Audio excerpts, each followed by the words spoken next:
자, 제가 갑자기 성형 고백을 하게 된 이유가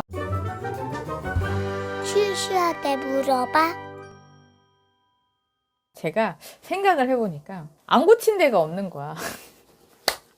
제가 고등학교 다닐 때 쌍꺼풀 수술을 했거든요. 근데 딱 한 번씩만 했어요.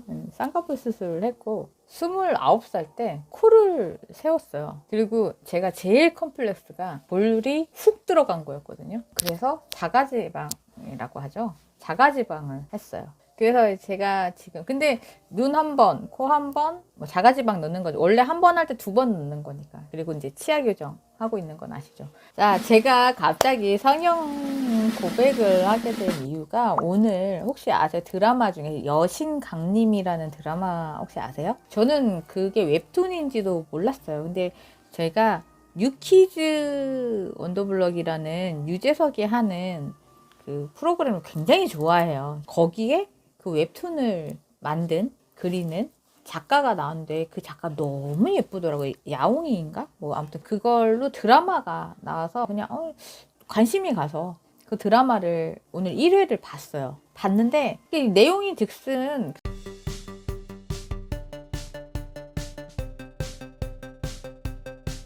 애들한테 막 무시당하고 못생겼다고 막 당하고 하는데 내가 이렇게 그걸 보고 있으면서 엄마랑 그걸 같이 이렇게 보고 있는데 난 저 마음이 뭔지 알 것 같아 이렇게 얘기를 했어요. 그랬더니 엄마가 갑자기 놀래면서 네가 저 마음을 왜 알아? 어떻게 알아? 이러는 거예요. 그래서 나도 뭐 비슷한 일들이 있었어. 근데 저렇게까지는 아닌데 나도 좀 못생겼다고 무시당한 적이 그런 발언들을 들은 적이 있어. 중학교 때도 그렇고 고등학교 때도 그렇고. 고등학교 때 얘기는 제가 한번 해드린 적이 있었죠. 그랬더니 엄마가 네가 왜? 이렇게 얘기하는 거예요.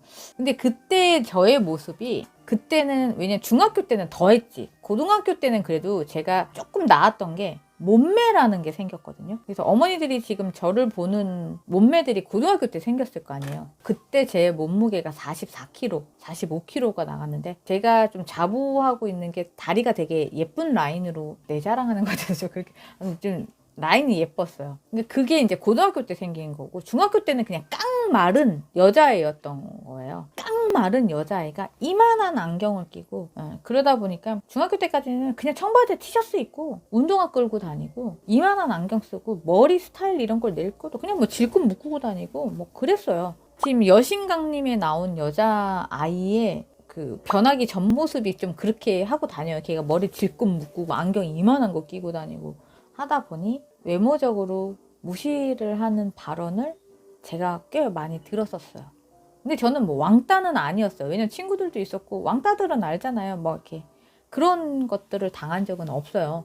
그냥 지극히 평범한 아이였는데 예를 들어서 성당에서라던가 저희가 성당을 다녔으니까 거기는 남자 여자애들 다 있잖아요. 근데 뭐 예쁜 애들은 조금 더 대접을 받고 저 같은 경우는 좀 약간 무시당하는 그런 것들이 좀 있었어요. 네. 그런 것들을 저는 알고 있고 느껴본 적이 있고 하다 보니까 그 여신강림이라는 드라마를 이렇게 보면서 난 저 마음이 뭔지 알 것 같아 라고 얘기를 했는데 우리 엄마가 되게 놀래더라고. 굉장히 네가 왜? 이렇게 놀래더라고. 그래서 엄마 고등학교 때 나 쌍꺼풀 시킨 게 왠지 알잖아. 근데 난 중학교 때도 그 비슷한 일들은 좀 있었어. 그래서 제가 그냥 외모를 가꾸는 부분들에 대해서는 좀 하시는 게 좋다라고 말씀을 좀 드려요. 그러니까 아이들 있잖아요. 아이가 외모로 자기네들 또래들한테 무시를 당할 수도 있어요. 예쁜 아이들도 많죠. 근데 아닌 아이들도 있을 수 있잖아요. 나는 우리 조카가 솔직히 예쁜 외모는 아닌데 그냥 지극히 평범한 외모인 것 같아. 근데 내 동생 부부한테는 너무 예쁜 애기들인 거지. 너무 예쁜 애기잖아요. 그래서 나는 가끔 걔를 볼 때마다 중학교 정도 됐을 때 혹시나 외모에 대한 컴플렉스가 생길 수도 있겠구나 라는 것들을 저는 인지를 하고 있어. 그래서 그거에 생길 때 나는 내 동생 왜냐면 내 동생 부부는 분명히 이 아이가 외모 컴플렉스가 있는 걸 받아들이지 않을 것 같다는 생각이 드는 거지. 넌 너무 예뻐. 너 누가 그래. 이런 얘기들을 할 거라는 생각이 저는 드는 거야. 아, 그때는 내가 이 아이 편이 되어줘야 되겠구나 라는 생각을 많이 해요. 난 내 조카를 보면서. 제가 그냥 드리고 싶은 말은, 혹시 아이가 외모 컴플렉스에 대한 것들을 얘기를 한다고 하면 무조건 너 예뻐, 너 멋있어 이렇게 얘기한다고 그 아이한테 위로가 되지 않아요. 그거는 엄마 아빠가 지켜줄 수 없는 영역이야. 그렇기 때문에 거기에 대해서 진지하게 생각을 해주고, 외모적인 것들에 대해서 진지하게 받아들여주고, 그거를 어떻게든 조금이라도 헤쳐나갈 수 있도록 같이 할 수밖에 없어. 근데 왜 보면 막 피부에 여드름 퍼붓고 있는 애들 있단 말이에요. 그럼 걔는 그거에 대한 컴플렉스가 굉장히 심해요. 근데 그걸로 놀리는 애들도 굉장히 많고, 그러면 이제 이중으로 힘들지. 이중으로 고충이 있죠. 근데 엄마들은 아니 뭐 이거 다 크면 없어져 뭐. 근데 얘는 커서 어른 되는 게 문제가 아니야. 지금 당장이 문제야. 지금 당장 오늘을 살아가고 있는 내가 문제야.